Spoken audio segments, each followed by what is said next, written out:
Number 10. A black and white jumpsuit. Meghan Markle looked to Kate Middleton for inspiration back in June 2022, as she donned a $4,800 monochrome jumpsuit, which was nearly identical to a gown her sister-in-law wore earlier in the year. According to its online description, Meghan's jumpsuit featured a bold silhouette, as well as the brand's signature knot detailing across the back and a slight flare toward the hem of the pants. The Duchess of Sussex, in her third outfit of the day, accessorized with dainty gold earrings, a $350,000 trilogy engagement ring and wedding band, and Princess Diana's $23,000 Cartier tank watch. Harry, however, sported a more casual look in a black denim jeans, a navy blue shirt with the arms rolled up, and gray suede sneakers. He completed the look with 2 separate bracelets and a necklace which was mostly hidden by a shirt. The Duke's relaxed appearance was a stark contrast to what he wore in his keynote speech at the UN General Assembly hours earlier, in which he blasted a Supreme Court's decision to overturn Roe v. Wade as a global assault on democracy and freedom. Despite the event meant to be in celebration of Nelson Mandela Day, Prince launched an attack on American politics during his speech to delegates. He also spoke out about climate change and poverty during the 2-hour meeting. Number 9. Pink skirt suits. The Duchess Meghan of Sussex wore a pink skirt suit when she joined husband Prince Harry and grandmother-in-law Queen Elizabeth II at a Buckingham Palace reception in June 2018. The occasion was a party for the Queen's Young Leaders Awards, a program that celebrates the achievements of what the palace calls young change-makers from across the Commonwealth. Harry and Meghan were there because the then new Duchess in Sussex would be taking a leading role in the Commonwealth, the organization of former British Empire nations that was dear to the Queen. For the palace reception, Meghan wore a pale pink Prada top and skirt set featuring a belted short-sleeve jacket with a double-breasted button front and an A-line miniskirt, accessorized with black pumps and clutch. But Kate had first dressed in an L.K. Bennett light pink skirt suit during a royal visit to Adelaide, Australia in April 2014. Number 8. The white shirt and jeans combo. Kate dressed in a white blouse, bootcut jeans, brown suede cowboy boots, and a white cowboy hat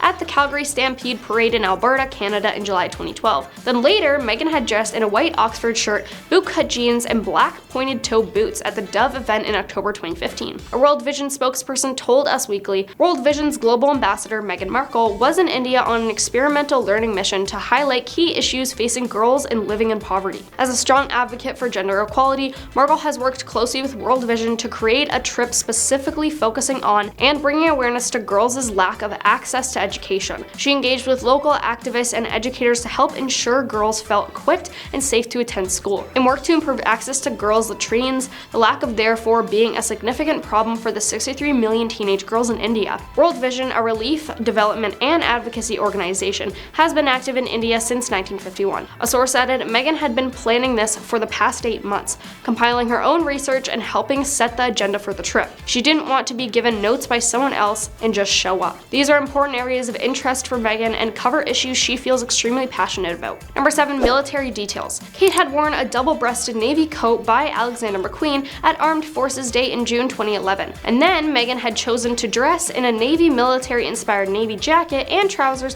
while out in New York City in March 2016. It was thought at first that her coat was from Armani, however the buttons did not match any of the Armani coats. Her shoes were Aquazur, the purest 105 pumps and navy suede for $650, as well as a Cartier tank watch which was Princess Diana's in gold. Jennifer Meyer 18-karat gold bezel tennis bracelet for $3,000 and a Cartier love bracelet in gold. Number 6. Blue dress. At an Instagram dinner in Toronto, Meghan posed with her longtime best friend and stylist Jessica Mulrooney. This look from 2016 is pre-royal duties, but Meghan was well on her way to becoming a fashion icon. The plunging neckline of her deep blue dress was balanced out nicely with its longer length. Simple straight hair and subtle makeup had Meghan looking effortlessly cool, which coincidentally looked just like a dress that Kate was in during her engagement photo call with Prince William in November 2010. So maybe she saw Kate wearing it and decided to match with her, as people say she had been planning to be a part of the royal family for years. Number 5. Plaid coat. Meghan Markle and Prince Harry's visit to Scotland was notable for several reasons. First, it was a romantic pre-Valentine's Day work trip for the soon-to-be married couple. Second, a pony tried to bite Prince Harry. And lastly, Meghan dressed in a very Scottish-themed outfit for the occasion. The lip gloss queen was spotted at Edinburgh Castle wearing black trousers by US designer Veronica Beard and a chic black turtleneck bodysuit by Wolford. Of course, Markle's also wearing a Burberry tartan coat. The tartan print is a traditional Scottish design,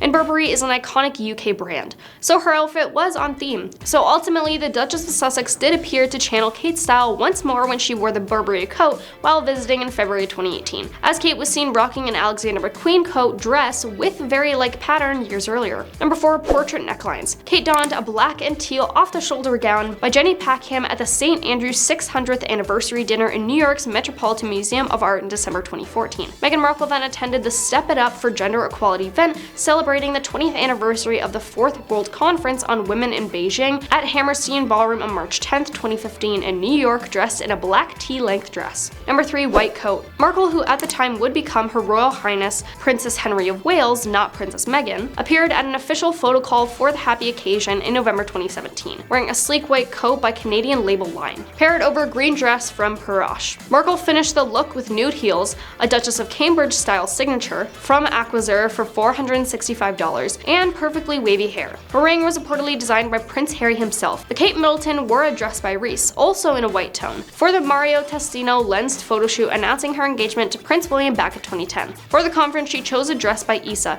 in a blue that matched the sapphire in her engagement ring, which had been Diana's. Both dresses were so popular that they were re-released by the brands. Number 2. Grey plaid dress. Meghan Markle traveled to Cardiff, Wales in January 2018 for an official visit that included visiting the Welsh Culture Festival and a tour of Cardiff Castle. The former Suits star continued to prove she's a fashion star, braving the chilly winter temps in a chic all-black ensemble, before revealing a modern yet regal top that at the time had already sold out on the brand's website. Markle mingled with well-wishers in a stunning black Stella McCartney overcoat that she paired with pointy-toed Tabitha Simmons boots, a mini forest green de Meliere London Venice bag, and shooting star earrings. But of course, Kate had to do it first, rocking an LK Bennett coat in December 2017 that looks almost exactly the same. Number 1. Polka dot dress. The Duke and Duchess of Sussex had arrived in Fraser Island, Queensland to visit the world's largest sand island as the next stop of their first tour as a married couple. Mother-to-be Meghan, who missed an engagement a few days prior to rest following a late Saturday night at the Invictus Games opening ceremony, had been told by Harry to make sure she is getting enough rest during the 16-day tour. When they arrived in Queensland, Prince Harry took a boat to Fraser Island, while Meghan went on a whale-watching boat. The Duchess appeared to be in good spirits as she waved to well-wishers on the marina. Meghan was sporting a polka dot dress that ties at the waist, along with large black sunglasses and lace-up sandals.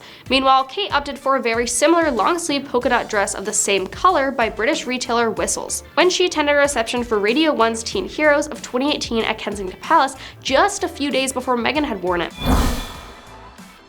Starting off with number 10, it's no surprise American-born and raised Meghan had a hard time adjusting to the English culture. How likely is it for your in-laws to be none other than the royals? I don't know about you, but that is an insane amount of pressure. In an episode, Harry and Meghan recall Meghan's first ever meeting with the Queen, who also happens to be Harry's grandmother.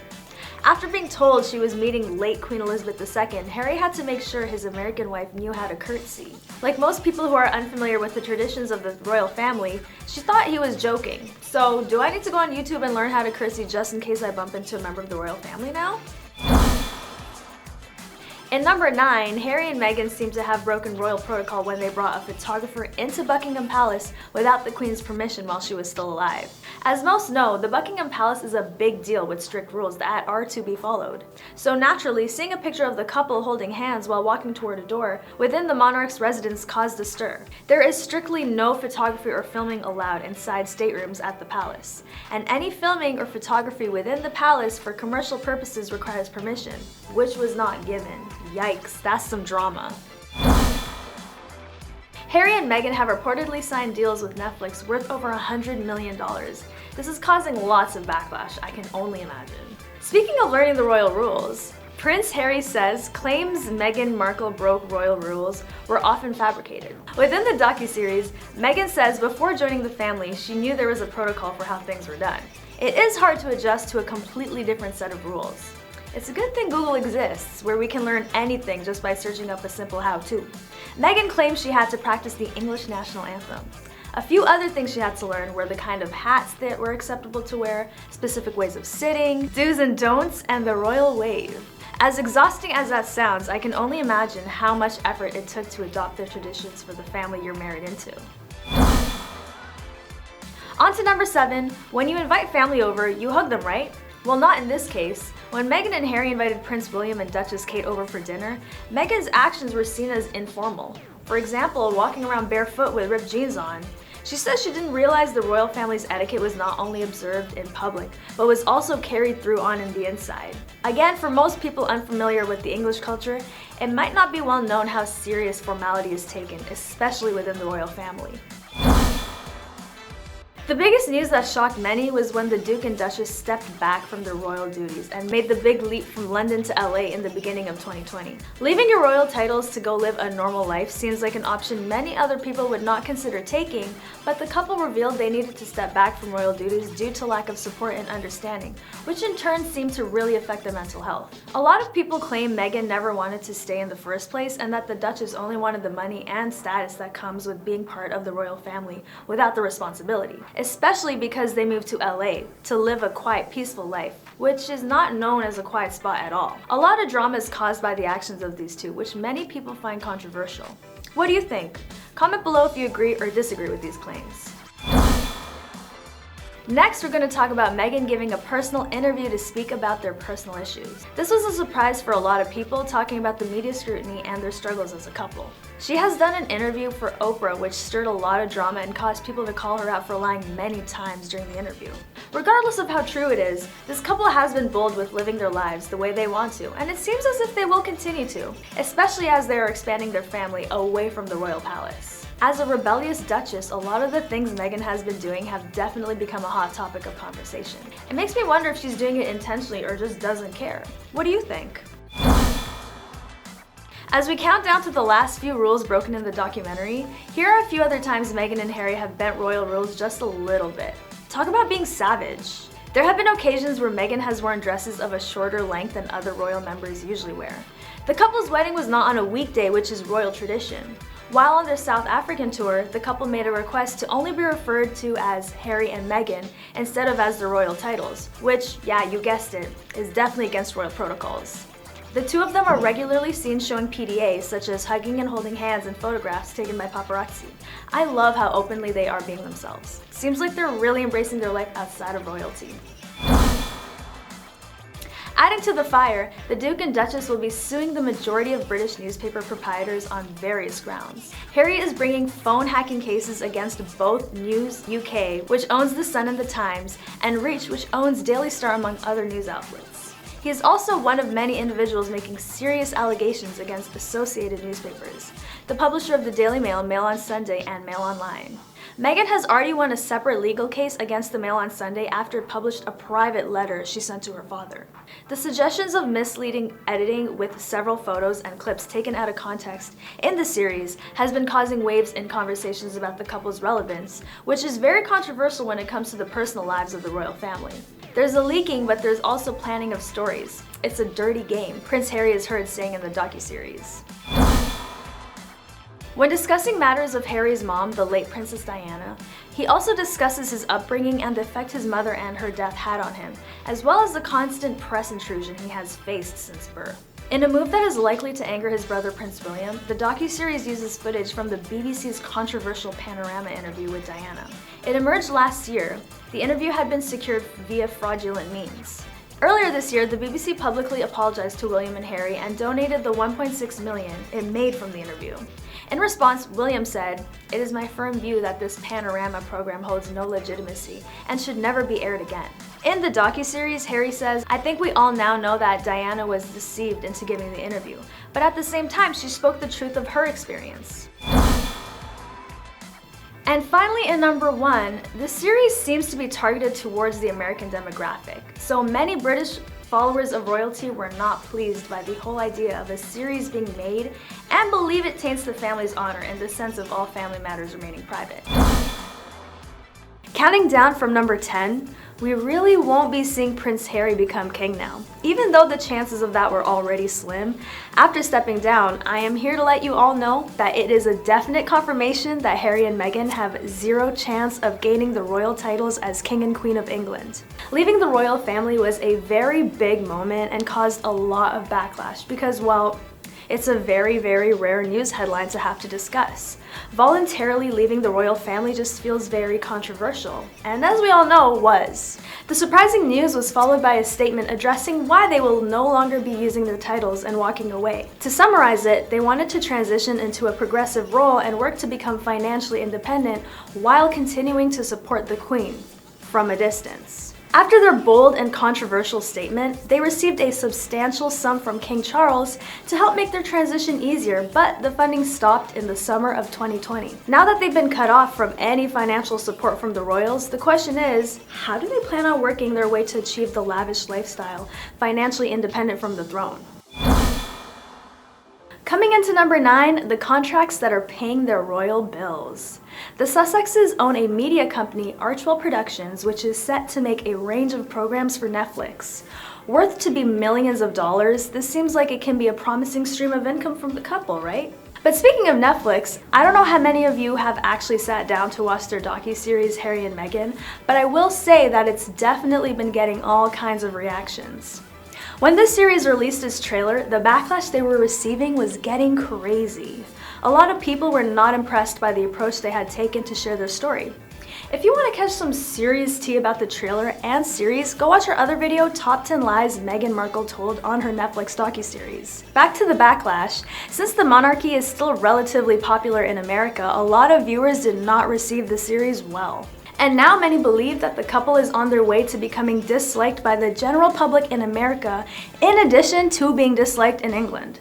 It seems like they can't catch any breaks in either continent, but at the same time, it really feels like they did this to themselves. What do you think? Comment down below if you think the hate is deserved, or if you think people are doing too much. After the couple signed a $100 million deal with Netflix, the tea is that their docuseries was not well received from a majority of the audience. Will this make an impact on the types of business companies will pursue with them? Number 8 on our top 10, the couple is being advised to maintain their distance from the coronation for Harry's father, King Charles III. Yikes.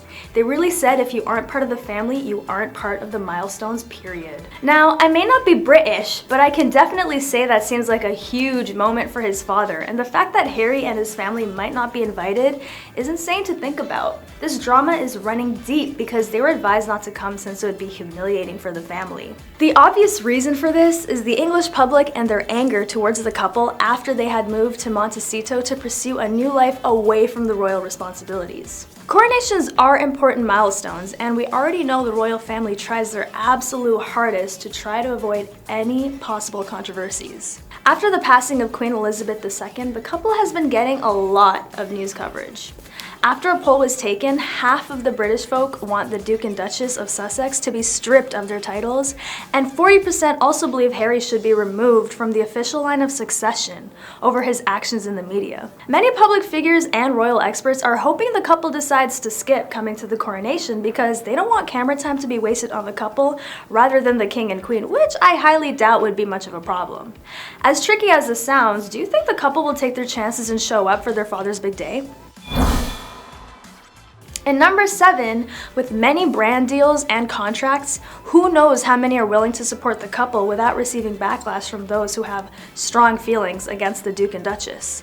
We know that for the most part, a lot of decisions are based on public opinion in order for businesses to get the most support. So if the couple starts receiving a lot more hate, at what rate do we think they'll start losing deals? Or will companies feed off the controversies because it brings them more attention? What do you think will happen? Let me know in the comments.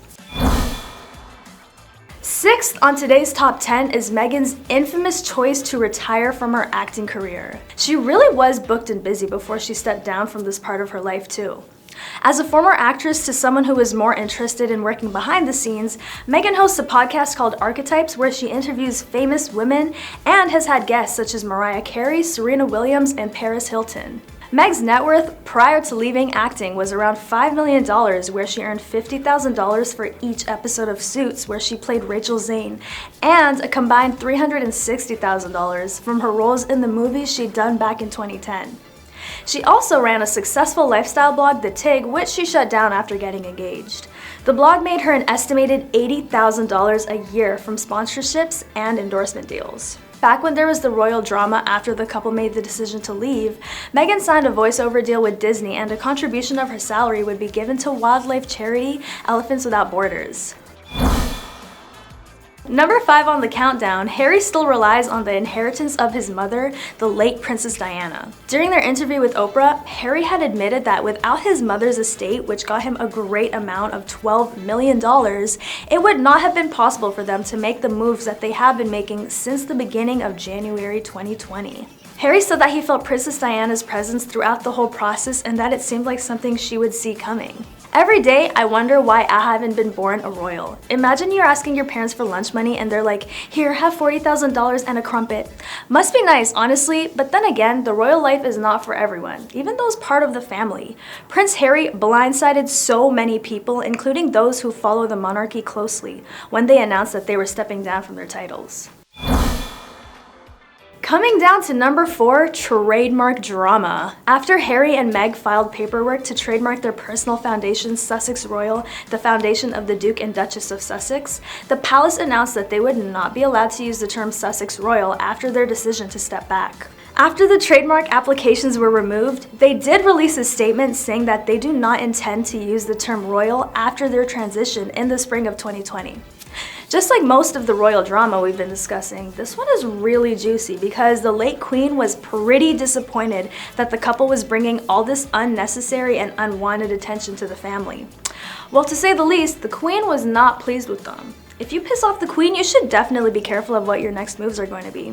Let's talk about these first world problems for a quick second though. As difficult as it was for the couple to make a decision to leave from their former life, it makes me question their privilege because as hard as it must be to be a royal, having the opportunity to live that lifestyle makes so many factors of your life so much easier. For one, it is very unlikely to ever deal with any financial struggles, which is one of the leading factors of stress in our society.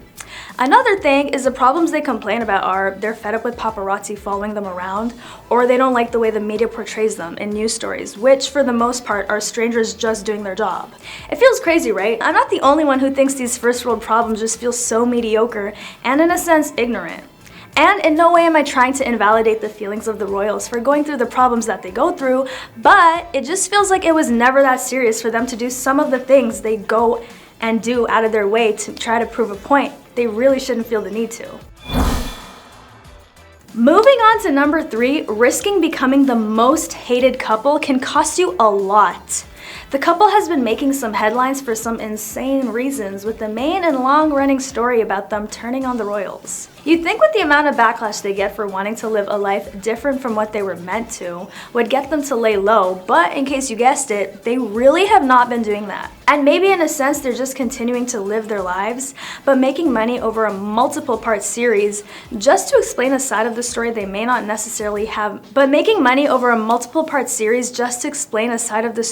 may not necessarily have much truth to it seems very problematic. Number 2 on our countdown, Harry lost his military titles.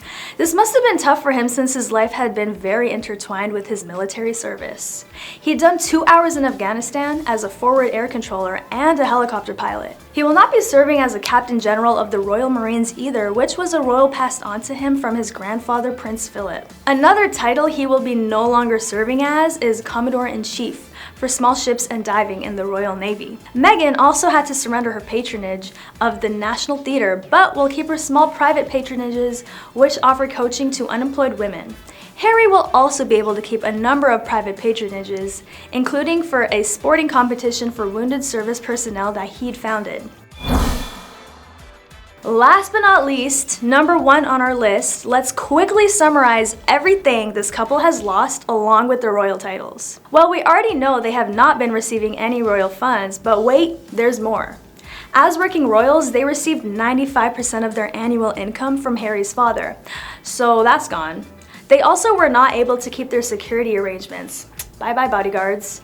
But when Harry first left the UK, he said it would be too dangerous for him to bring his family back without police protection, so he was granted permission to challenge the decision at High Court. They were unable to keep the Frogmore cottage, which was given to them by the late Queen when they got married. They offered to repay this amount after they had stepped down. Not to mention, they lost respect from a lot of people who looked up to them during their time as royals. Their reputation has become very questionable after the allegations that have come out about them lying in the Oprah interview and their docuseries. At this point, Even I'm losing my mind thinking about all the L's this couple has consistently been taking. I know the crown exists, but sometimes I feel like this family drama is so all over the place that we need multiple shows just to understand what exactly is going down. Sometimes it's hard to keep up. Starting off with number 10, Queen Consort Camilla was once known as the other woman during her affair with King Charles, which later turned into a relationship and eventual marriage. As we all know, Camilla has been hated on, mostly because fans and supporters felt she came between Charles and the late Princess Diana. So there's no shock Princess Diana was never a fan of Camilla. During Diana and Charles's honeymoon, Diana found love letters from Camilla to Charles. Yikes. I know Charles was sleeping on the couch their whole trip after that revelation. Like, Charles, if you're gonna cheat, at least try to hide the evidence better. Finding out you've been cheated on during your honeymoon is definitely a different kind of pain. On their honeymoon, Prince Charles wore the cufflinks that Camilla had gifted him, which understandably upset Diana. It was also reported that a picture of Camilla slipped out of Charles's diary at the time. These were just two of several blatant warning signs that Charles was not in love with his wife. Diana once confronted Camilla about her affair. As Charles and Camilla were casually hanging out in their palace, Diana requested to speak to Camilla privately and hit her with the "I know exactly what is going on," to which Camilla obviously tried to act oblivious and denied allegations. Gasp! What would we do without this juicy royal family drama? And also, shout out Netflix's The Crown for giving us the gift of seeing how exactly this drama may have gone down. The princess famously remarked in a 1995 interview, "There were always 3 of us in this marriage, so it was a bit crowded." Princess Di was a savage for that, and then a year later, they officially got divorced. As much as Diana was adored by the public, she just never got the attention or love that she deserved from her husband at the time. Sad. No one deserves this kind of treatment. Charles fumbled Diana, who was admired by so many people around the world, for Camilla, and no shade, but who has openly admitted to loving the Queen Consort? Charles and Camilla got married in 2005, and while they're still going strong after all these years, many are still unforgiving of the mistress who people claim ruined Diana and Charles's marriage. I personally think Charles should be the one held accountable for ruining his own marriage.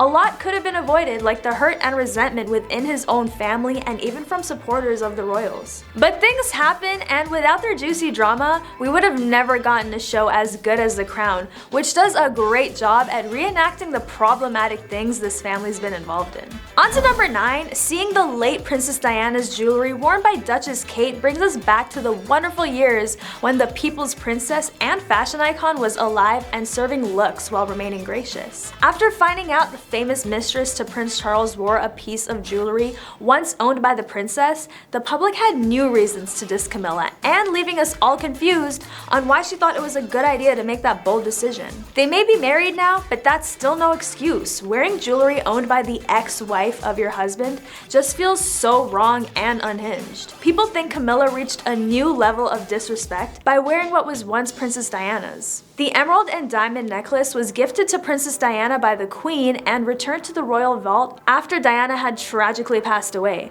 But recently, in 2016, Camilla was spotted wearing the piece. It was turned into a brooch, so the piece was more subtle, but it wasn't fooling anyone that Camilla was wearing what didn't belong to her. Of all the jewelry she could wear from the vaults, she decided on an extremely controversial piece. Do you think it was wrong of Camilla to wear the late princess's jewelry, or was this an attempt from the mistress to pay her respects to the late princess? Counting down to number 8, her stepchildren Princes William and Harry have set strong boundaries regarding that relationship. Prince William made it clear that the newly appointed Queen Consort will never fill the role of his late mother, Princess Diana. Apparently, the Prince of Wales does not want Camilla trying to get close with his children George, Charlotte, and Louis. According to William, his kids have 2 grandfathers but only 1 grandmother.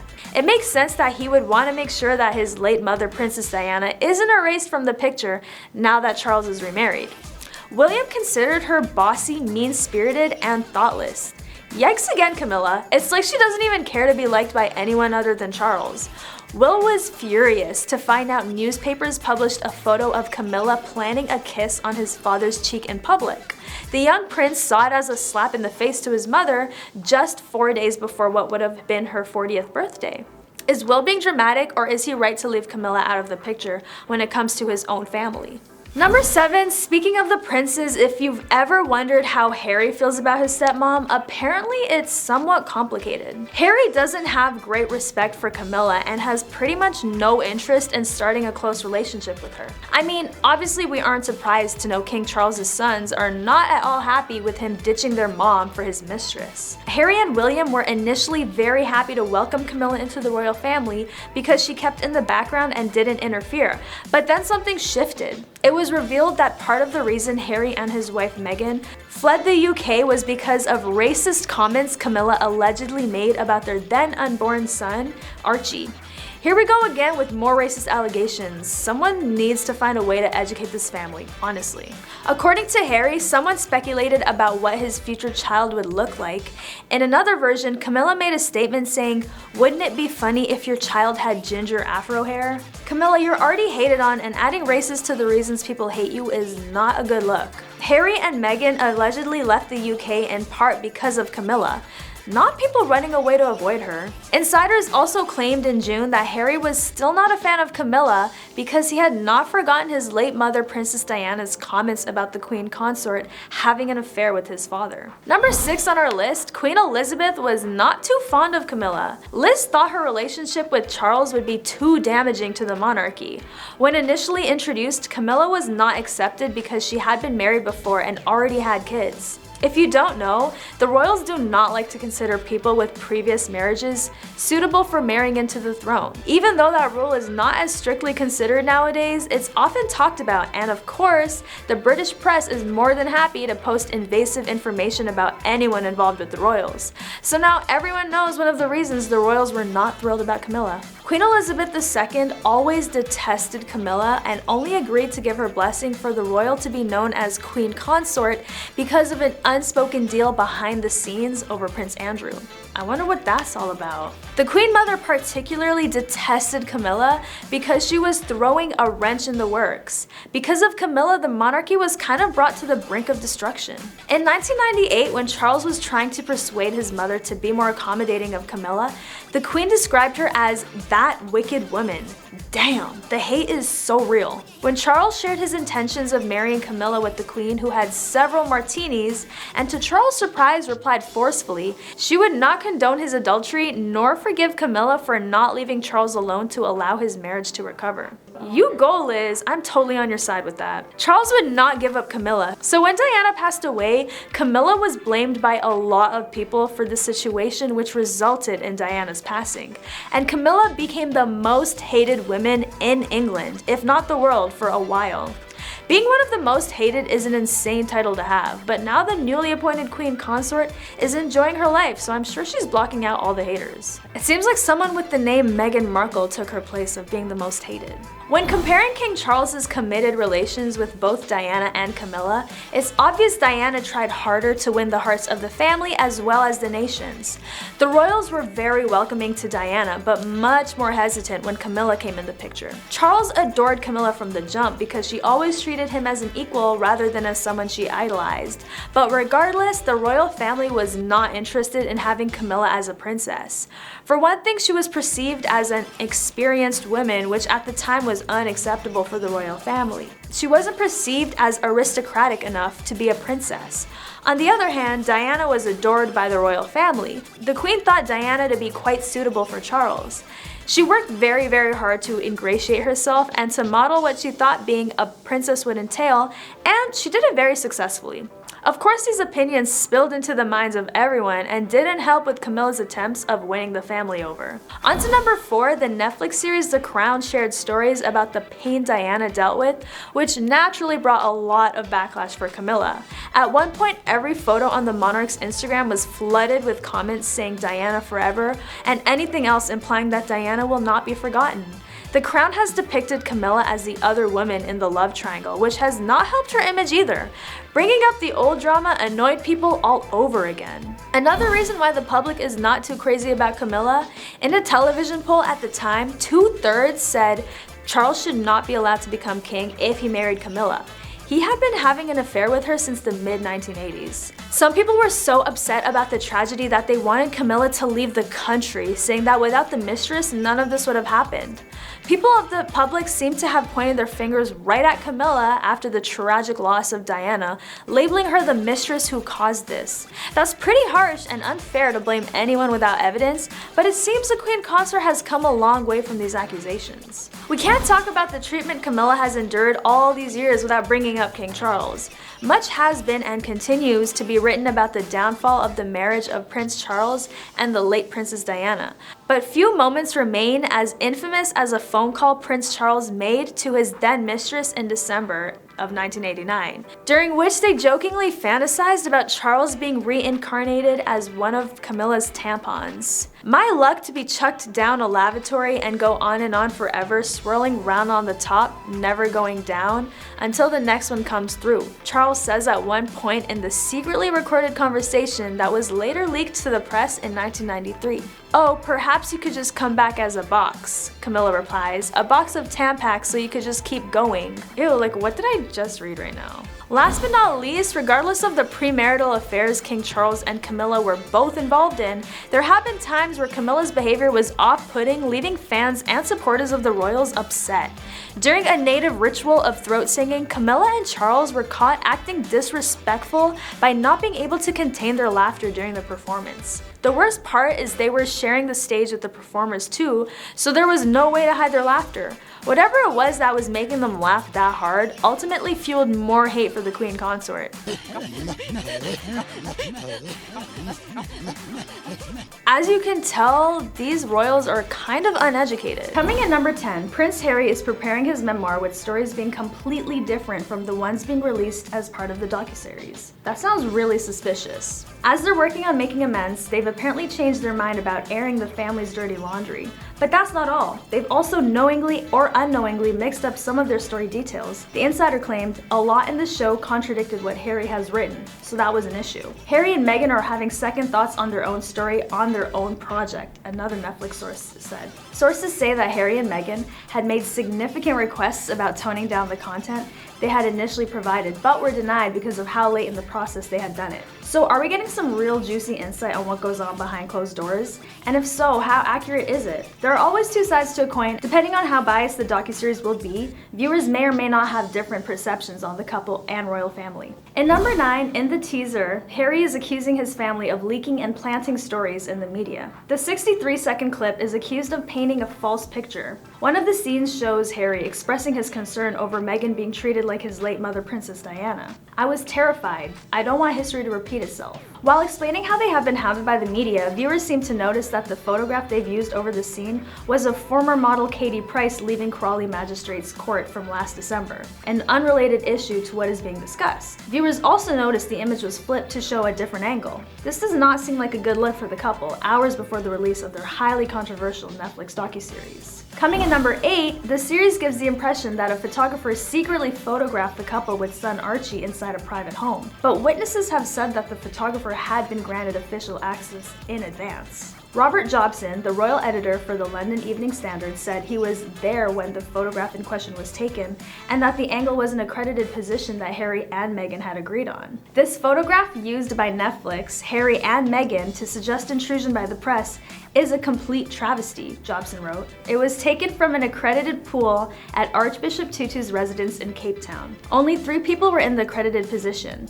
H&M agreed to the position, and I was there. This lies enough to discredit the allegations and stories being told in the docuseries because it makes Harry and Meghan look like they're reaching to find stories to victimize themselves based on facts that are not 100% true. 7th on the list of top 10 lies being revealed before the release of the docuseries, Pierre Morgan, British podcaster, addresses the issues he has with the Duke and Duchess through his tweets about the first look at the upcoming series. After feeling exploited over having his soundbite used in the series, a trail of tweets followed, and here are some juicy ones showing how passionate Morgan felt about the series. Slamming Prince Harry for waging a relentless, vicious public war against his own family, Morgan called the royal a deluded, spoiled, manipulated brat. The sixth lie on the list of top 10 being discovered from the trailer is another photograph showing press bombarding a car with a follow-up image of Meghan wiping tears from her eyes. To emphasize the point of Meghan being bombarded by photographers, viewers notice that the picture used is from Trump's former lawyer, Michael Cohen, in the vehicle. So if they're using false proof to clarify their points, how true are they going to be in the series? Ingrid Seward, editor-in-chief of Majesty magazine, said, "The inaccurate photographs undermine the validity of what Harry and Meghan are trying to say. It makes them the object of ridicule. If you are going to criticize the monarchy, you have to make sure everything you say or do is absolutely correct." Host of the Meghan Kelly show, Kelly, had a lot to say about the series as well. There are at least 3 other shots in that trailer of them getting mobbed by the press, which had absolutely nothing to do with them, she said. Fifth on the list of lies being revealed before the release of the docuseries, as if using one picture of a model completely unrelated to the issue is not enough, another one of the pictures used to show Harry and Meghan hounded by the press in the trailer was actually taken at a film premiere 5 years before they had even met. Pierre Morgan exposed a paparazzi photo used in the trailer was actually from a Harry Potter premiere and not of photographers following the couple in their private lives. They already tell yet another lie in the first trailer with the Harry Potter paparazzi shot, Morgan wrote. It is understood that no members of the royal family attended the premiere. Instead, the photo appears first under search results for paparazzi on a stock image website. Royal expert Ingrid Seward commented how Netflix's careless efforts weakened Harry's comment about protecting his family. This fake picture weakens his point. On to the fourth lie being discovered within the docuseries. A source told the British paper that palace insiders were seething with rage at allegations made in the forthcoming docuseries. The trailer was also slammed by online trolls who called the series hypocritical. In a conversation with Sky News Australia's Paul Murray, Meghan Kelly mentioned her perspective on the bullying allegations, how they were coming out from the abandonment of her friends and family, her wedding peppered by only celebrities and no one who actually knew or loved her. They've lost 14 staffers, top staffers, in the past few years. That's not normal to lose 14, especially at that level when you're royal. People probably really want to work for you. One internet user voiced their opinion on the trailer by saying, "I love the part where Harry and Meghan write a letter making it clear that the monarchy is a horribly oppressive system. This outrage has caused former employees to voice their frustration with NDAs that limit them from saying anything about the lies in the Netflix docuseries." One of the palace staffers said, "She knows we can't financially protect ourselves by going to court, so she keeps pushing. It's all a game for her, and she's loving it," they said. "I certainly have chosen to remain silent out of respect for the crown, but if they keep attacking us and our characters, reputation, etc., we need to feel we are equally supported by the royal family." Many have known Meghan Markle from when she was once part of the acting industry, which after a certain point is known to give one a lot of media attention. So after vocalizing concerns over needing privacy as a royal, many people seem to feel as if it was an unreasonable demand for Meghan, especially during all the controversies, all while including an inside look on their life as royals, which is to be featured with never-before-seen pictures of the family. Afterwards, Meghan tried to reiterate her feeling of needing privacy and how it's a basic human right. She stated how she should be able to share parts of her life in her control, not in the media's control. Pierre Morgan had more to say about the trailer. "Imagine bleating about privacy than doing a kiss and tell reality series about your private lives. Then imagine preaching compassion as you trash your family again. Then imagine releasing the first trailer deliberately to ruin your brother's big trip to America. Repulsive hypocrites." Morgan expressed his support for the royal family and distaste for how Harry and Meghan are handling their drama. British podcaster Pierre Morgan was very vocal when it came to accusing Harry and Meghan of lying. You may remember in the Oprah Winfrey Wine-a-thon, about 17 different things that came out of their mouths were quickly proven to be untrue. And we're at it again with the Netflix documentary. He claimed the couple now ruthlessly exploits their titles as the Duke and Duchess of Sussex for hundreds of millions of dollars. During the interview, she had brought up that she and Prince Harry shared their vows in their backyard with the Archbishop of Canterbury, who had refuted the claims, saying the wedding was celebrated on the 19th of May, the day of their marriage, which was also publicly televised. As Prince Harry talks about the hierarchy in the video, he says, "You know there's leaking, but there's also planning of stories. No one knows the full truth. We know the full truth. Do we believe them?" Let me know what your thoughts are on this docuseries in the comments below. More unwanted attention on the family with the show The Crown, based on stories from the royal family, is also receiving backlash on a storyline about the affair between Prince Philip and friend Penny Natchful, which is believed to be insensitive following the passing of Queen Elizabeth II in September. All of this exposure is just another reason to have us kick back and remember remain so invested in this English drama. For now, we can only interpret small parts of the docuseries through the trailer and by others' opinions on the matter. But once it's released, we'll have a better insight of the story as told from Harry and Meghan. Number 10 used him to get to the top. Morning show host Piers Morgan has been one of Meghan's fiercest critics, claiming she dumped him as a friend when she started dating Harry, though I think he might be confusing the word acquaintance with friend. Anywho, when the couple stepped down in January, Piers said that Meghan used Harry to get to the top, and tweeted, "People say I'm too critical of Meghan Markle, but she ditched her family, ditched her dad, ditched most of her old friends, split Harry from William and has now split him from the royal family. I rest my case." He also called the couple a pair of repulsive, deluded, narcissistic tools. Imagine announcing this in the middle of a global pandemic. Imagine thinking anyone cares about their hurt little me egos as health workers around the world are dying at work. "What a pair of repulsive, deluded, narcissistic tools," he tweeted. Morgan had also banned conversation about Meghan and Harry on Good Morning Britain after they announced there would be no further corroboration and zero engagement between them and the 4 UK tabloids The Sun, The Daily Mail, The Mirror, and The Express. "Let's not talk about Meghan and Harry today. I can't be arsed. Let's just forget about them," Morgan said on the show. Number 9, faking being in love. Australian feminist Germaine Greer doesn't know Meghan, but that didn't stop her from telling 60 Minutes that she thinks Meghan isn't actually in love with Harry, but is just using him to catapult herself into wider fame. "All I can think is she'd better be in love," Greer said. "If she's been faking it all this time, oh boy, what misery." She also claimed that the Megxit was part of Meghan's plan to manipulate the royal prince and use his name as a ladder to become more well-known in the entertainment industry. According to Greer, the luxurious $32 million royal wedding on May 19th, 2018 started the show, and the supposed romantic wedlock turned into show business in disguise. The feminist added the fact that although Meghan became a duchess, she still did not give up the opportunities outside of the royal palace, only proving that Meghan's life only revolved around show business. "The whole point about showbiz, it's not real, it won't sustain you," she suggested. Number 8, gold digger. When Meghan and Harry announced their foundation's name and details, according to the Daily Mail, they hadn't yet finalized registering for their website and someone else snapped it up. And that person did something terrible to it. Speaking to the Telegraph, the Sussexes shared a few details about the foundation. Before Sussex Royal came the idea of arch, the Greek word meaning a source of action. They told the newspaper, "We connected to this concept for the charitable organization we hope to build one day, and it became the inspiration for our son's name." Some hacker took the opportunity to register archwellfoundation.com and redirect it to a YouTube video of Kanye West's gold digger video. An obvious insult to Meghan. Of course, now it's fixed, but it's kind of sad that someone would take something that's focusing on positive change and turn it into an embarrassing joke. Number 7, a ruthless social climber. Piers' first scathing attack on Meghan came in December 2018, months after praising her and her humanitarian work. He basically said that Meghan married for the fame. Meghan Markle is a ruthless social climber actress who has landed the role of her life and is determined to milk it for all she can, and that's why the palace is beginning to turn on her.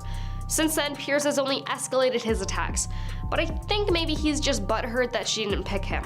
Meghan and Piers messaged for a while, and when Meghan visited the UK to watch Serena Williams at Wimbledon, they met for a drink. Piers later revealed, "We had 2 hours in the pub, she had a couple of dirty martinis and pints. We got on brilliantly. Then I put her in a cab and it turns out it was the cab that took her to a party where she met Prince Harry. The next night, they had a solo dinner and that was the last I ever heard from Meghan Markle. I never heard from her again. Meghan Markle ghosted me." Piers said he was ditched like a sack of spuds. Yup, sounds like someone who's a little butthurt. Number 6, will blindside Harry with a divorce. As far as her critics are concerned, now that Meghan and Harry are out as senior working royals, the next natural step is for Meghan to divorce Harry, since supposedly he would have outlasted his usefulness. He might be a prince, but he's inexperienced at the ways of the real world. His head must be spinning at how fast he went from a castle to Canada to the middle of LA. And the worry is she might blindside him with a divorce, and he would lose everything, including his money and possibly even Archie, a palace source supposedly told Women's Day Australia.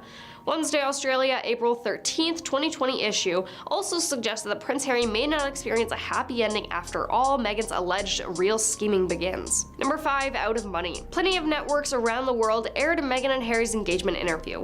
When Britain's Sky News streamed streamed it live. The comments from viewers started rolling in, and not all of them wished the couple well. In fact, among the congratulations and the racist trolling and the accusations that Meghan was acting during the interview were plenty of jabs accusing Meghan of being in it for the money. She's seeing British pound signs, one commenter wrote. She won the lottery, wrote another. When she collects that money, she won't give a crap anymore. Number 4, played Harry. Meghan is apparently such an evil mastermind that she's been planning to be a part of the royal family since childhood. So said Meghan's former friend, Nanaki Pretty, who sold the Daily Mail a trove of pictures of Meghan, including one where 15-year-old Meghan and her friend posed in front of Buckingham Palace.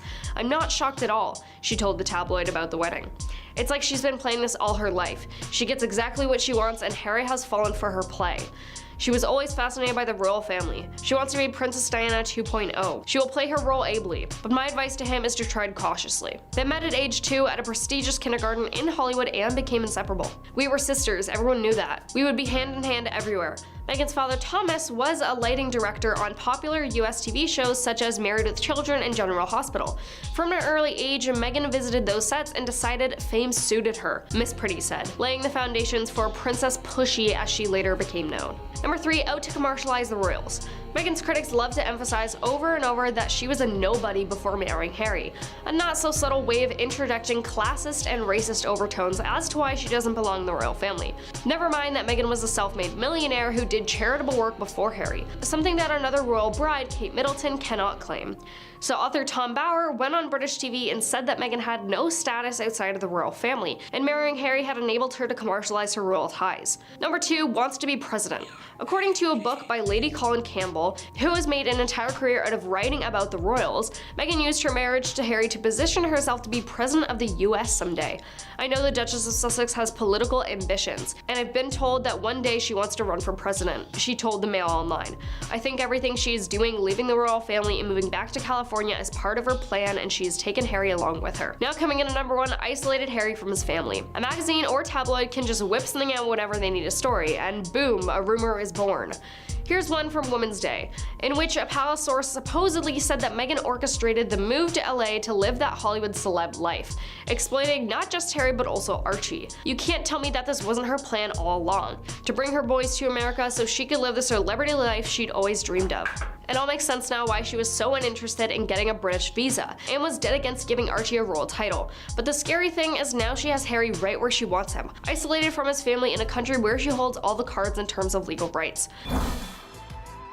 Starting off this countdown at number 10, luxury cars and private jets. According to AutoBiz, Markle cruises around town in a $122,000 Range Rover Vogue, a $45,000 Lincoln MKC, a $500,000 Mercedes-Benz S-Class, an $80,000 Cadillac Escalade, a $30,000 Toyota Camry, and a $75,000 Lexus LS. She's also been spotted by British media in a Jaguar E-Type and multiple Audis, with Harry in the driver's seat. The couple also uses a $6.5 million Cessna 680 Citation Sovereign plane, private jet, an asset that sparks heavy criticism of the two climate change activists. It's fitted with stunning interiors, leather seats, executive desks, and spacious bathrooms. It's unknown, however, whether they bought the aircraft for themselves or if they just hire it on occasion. But regardless, that's still a lot of money.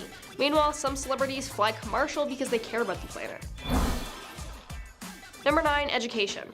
Meghan Markle attended Immaculate Heart High School in Los Angeles, which costs over $17,000 per year to attend. Markle had later graduated from the all-girls Catholic school in 1999. Now this may seem crazy, but the royal family reportedly spends around the same amount on schooling, so maybe that's why she fits in so well, although nowadays she doesn't really. Prince George, the 9-year-old son of Prince William and Princess Catherine, started attending Thomas's Battersea School in London in September 2017. Tuition and fees totaled over $7,000 per term for students aged 4 to 7, and there are 3 terms per calendar year. The price, however, decreases for each subsequent child enrolled concurrently per family, so Princess Charlotte and Princess Louis' tuition will cost not as much, but will probably still be quite a bit.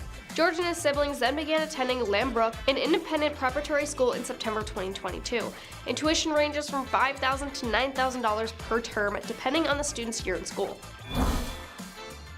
Number 8, holiday decor. Her husband Prince Harry isn't content to let staff do all the holiday decorating for his Nottingham cottage home. In December 2016, the royal was spotted buying an approximately $4,000 Nordmann fir Christmas tree from Pines and Needles in South London's Battersea Park with Meghan Markle. The Daily Mirror reported the prince paid for the tree with a credit card. Markle also reportedly happily accepted a bunch of mistletoe with her purchase, while the prince wasn't keen on it. Seemingly in the holiday spirit, staffers told the publication the happy, low-key couple was friendly and largely slipped under the radar. Number 7. Clothing. A royal fashion blog found that Markle came out on top with a mind-boggling $500,000 spent on her wardrobe just that year, 5 times more than Kate Middleton, according to textile market intelligence platform Yards and Fibers. However, the report did factor in a pricey jewelry piece, which has been speculated to be a gift from Prince Charles, but remains unconfirmed by the palace. Typically, gifts aren't included.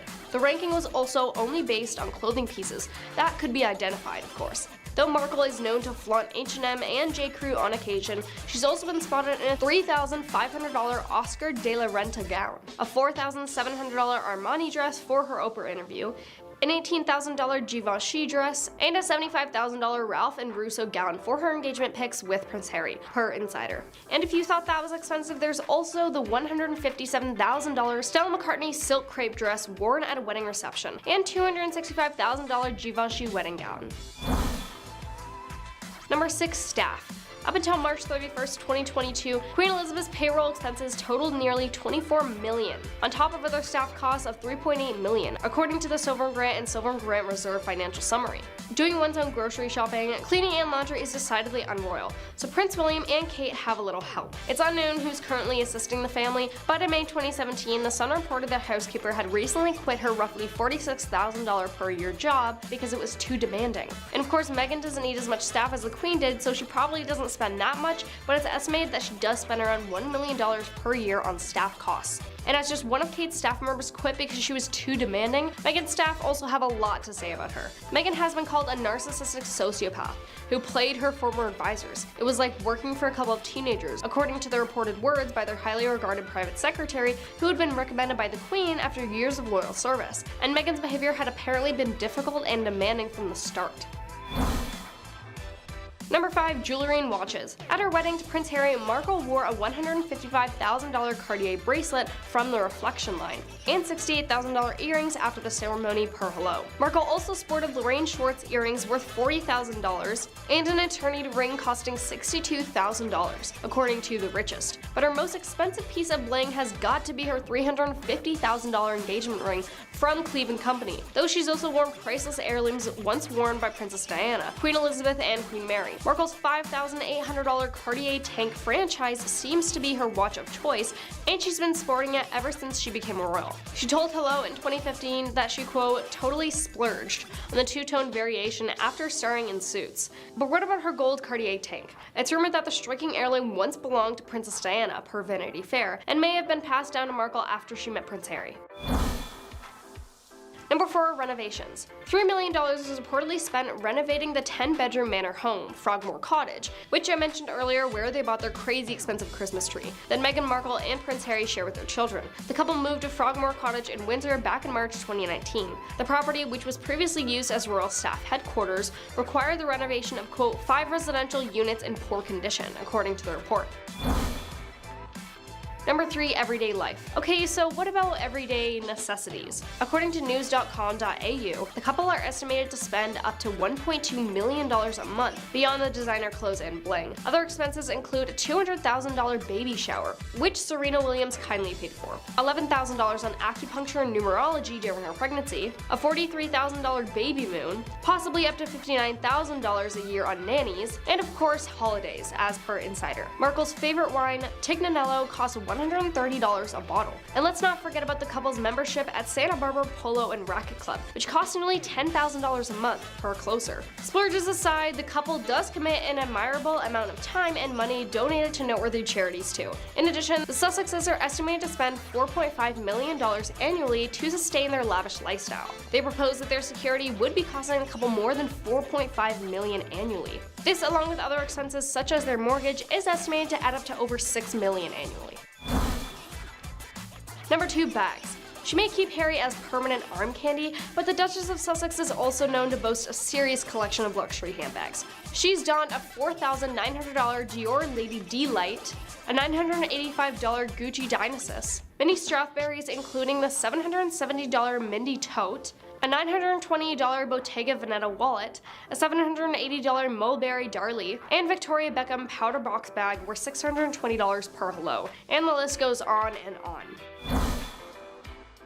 Now coming in at number 1, mansions. After the Lovebirds announced their exit from the royal life in 2020, they moved into a $14.7 million Montecito mansion in Santa Barbara, California, swapping British royals for neighbors like Tom Cruise and Ellen DeGeneres. The 18,000 square foot 9-bedroom property features a cinema, office, spa, arcade, library, wine cellar, and everything you can imagine for a Hollywood home, according to 8 Days. They lived there with their children Archie Harrison and Lilibet Diana. Before the big move, they called Britain's Frogmore Cottage home. The historical countryside abode has been a royal residence since 1792, and the Duke and Duchess dropped around $3 million on taxpayers' money for renovations before they stepped down from the royal duties per hello. They're also rumored to own properties like Adelaide Cottage, York Cottage, and Luckington Court. Number 10.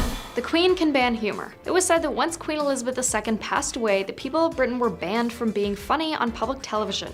Seriously. BBC wasn't allowed to air anything humorous for the 12 days between her passing and her funeral. It was said previously that, in the event of the Queen's passing, BBC would immediately stop what they were doing, make the announcement of her passing, and start airing the documentaries about the Queen's life that have been pre-recorded. The station even had black suits and ties ready to be thrown on at a moment's notice. But you will never ever hear the royal family say these words. Number 9. The royal family does not have to obey legal speed limits, but only when they're driven by police on official royal duties. When the king, prime minister, and other members of the royal family are driven by police officers on official royal business, they can drive as fast or as slow as they please. According to The Sun, the Road Traffic Regulation Act gives permission for police, fire, ambulance, and other enforcement agency vehicles to break speed limits. Since the royals are always driven by police escorts while completing royal duties, their vehicles are thus exempt from following speed regulations. Number 8. Members of the royal family are exempt from paying taxes in certain instances. Though the monarch was not legally required to pay taxes, the Queen made voluntary payments on income, assets, and gains not used for official purposes, insider previously reported. Other parts of the royal family's income, like the Prince of Wales' income from the Duchy of Cornwall, are also exempt from taxes. However, he also, quote, voluntarily pays income tax on all revenue from the estate, according to the official website. Number 7.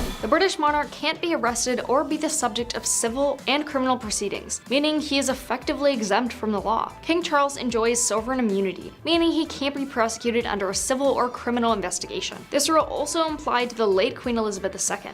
According to previous guidance on the royal family's official website, quote, although civil and criminal proceedings cannot be taken against the sovereign as a person under UK law. The Queen was careful to ensure that activities in her personal capacity were carried out in strict accordance with the law, however. Number 6. The monarch typically had 2 birthdays. According to the royal family's official website, the Queen celebrated 2 birthdays each year. Her actual birthday on April 21st and her official public birthday celebration on the 2nd Saturday in June.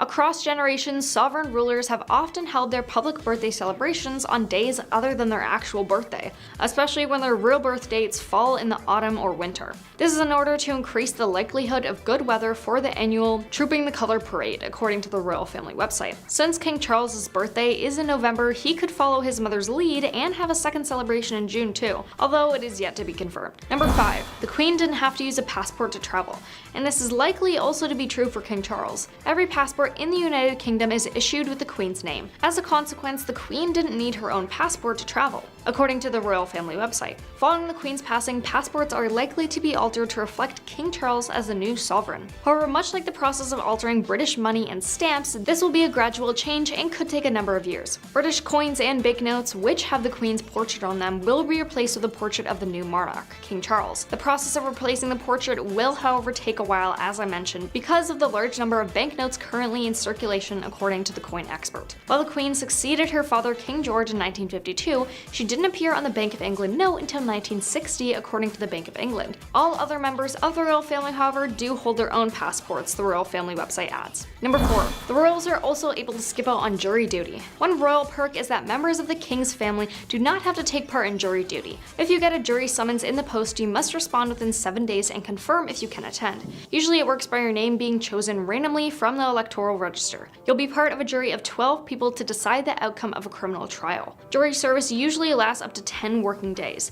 If the trial is likely to last longer than 10 days, jury staff will let you know. If the trial is shorter than 10 days, you may be asked to be a juror on other trials. You'll usually need to be at court from 10 a.m. to 5:30 p.m. Monday to Friday, but times can vary. So kind of like a 9-to-5 job, except you're not getting paid. In normal instances in the United Kingdom, evading jury duty results in a fine up to or around $1,000. However, for the king and members of his immediate family, jury duty is not required, The Guardian has reported. Number 3. Her Majesty was never required to have a driver's license. At the age of 18, Queen Elizabeth II trained as a driver and mechanic for the Women's Auxiliary Territorial Service during World War II.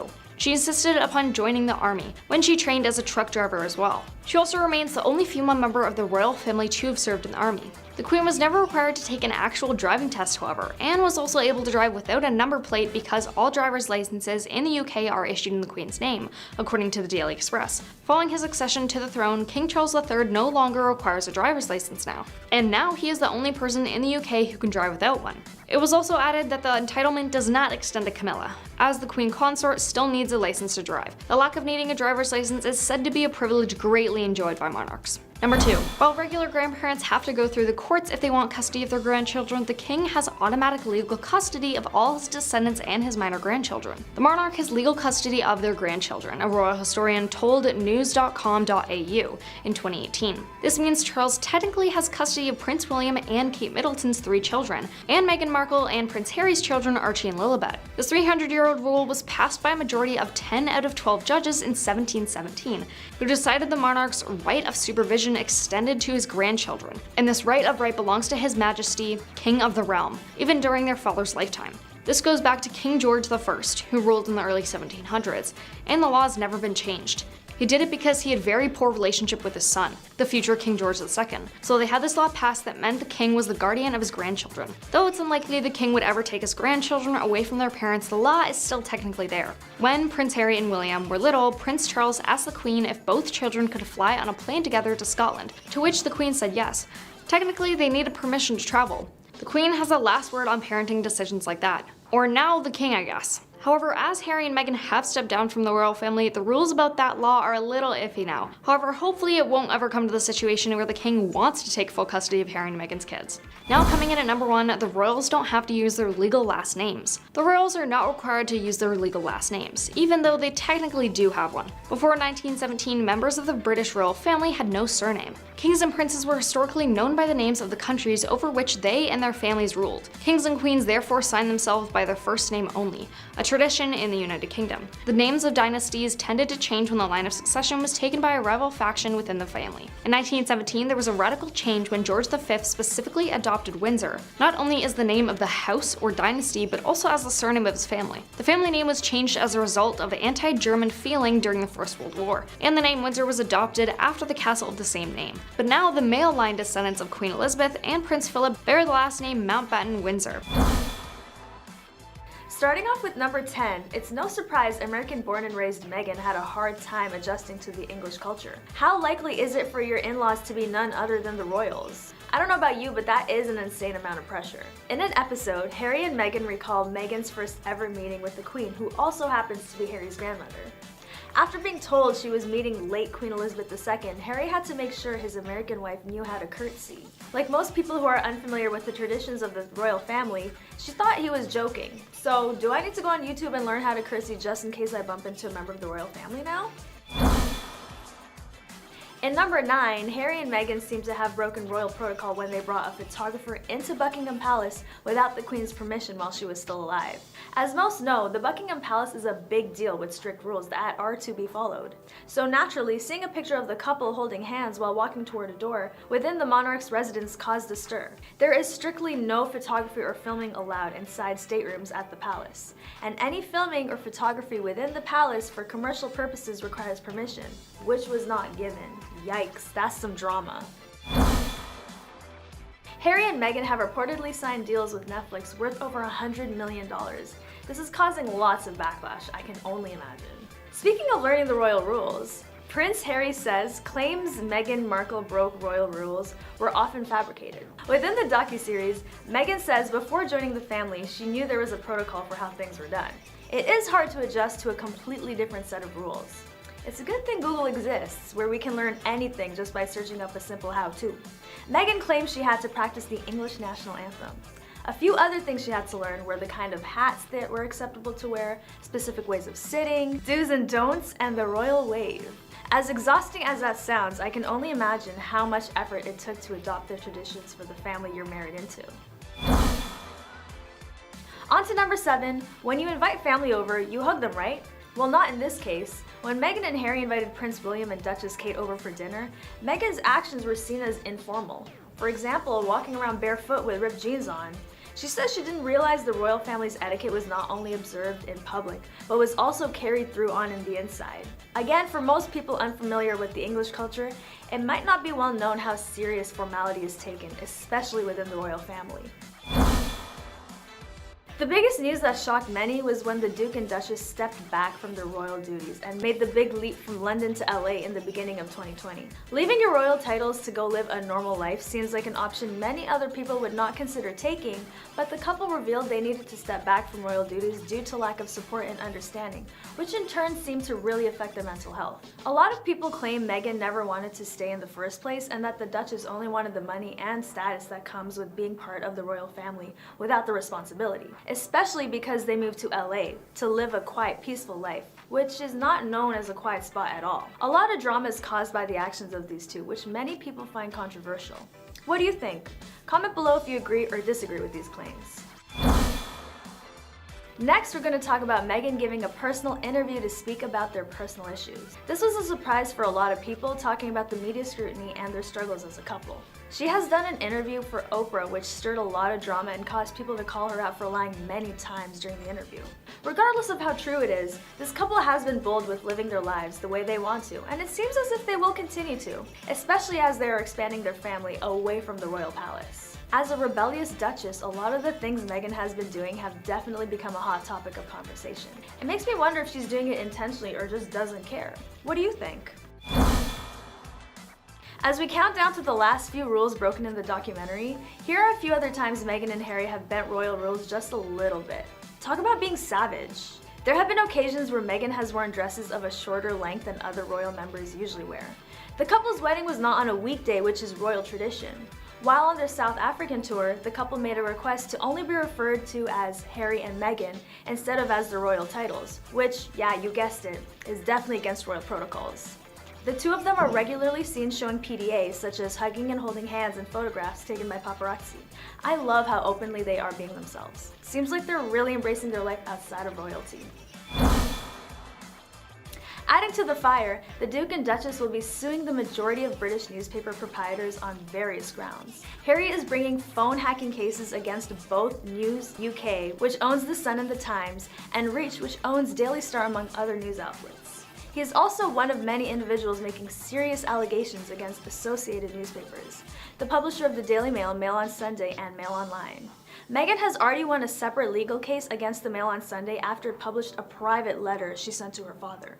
The suggestions of misleading editing with several photos and clips taken out of context in the series has been causing waves in conversations about the couple's relevance, which is very controversial when it comes to the personal lives of the royal family.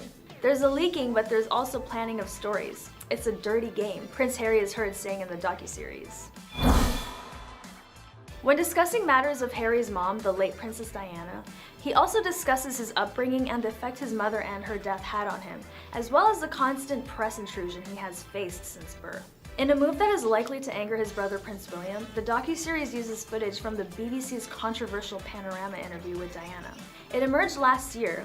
The interview had been secured via fraudulent means. Earlier this year, the BBC publicly apologized to William and Harry and donated the $1.6 million it made from the interview. In response, William said, "It is my firm view that this Panorama program holds no legitimacy and should never be aired again."